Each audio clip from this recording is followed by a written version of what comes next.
So this is the question number 6 from 2023 midterm morning session paper, and this question comes under the topic class 11th Python revision. So in this particular question, four options have been given to you and has been asked which one of them is not a function or method of the random module in Python. तो अगर मैं random module की बात करूं तो we have majorly three functions in random module. First one is random, another one is random integer that is known as randint, and then last one is random range.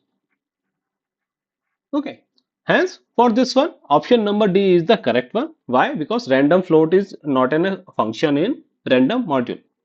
Now we have a practice question for you. You need to tell in the comment box which of the following is not a function or method of statistics module in Python. Okay guys, then that's it for the day. If you have any doubt regarding this one, feel free to ask in the comment box. Okay then, thanks for your time.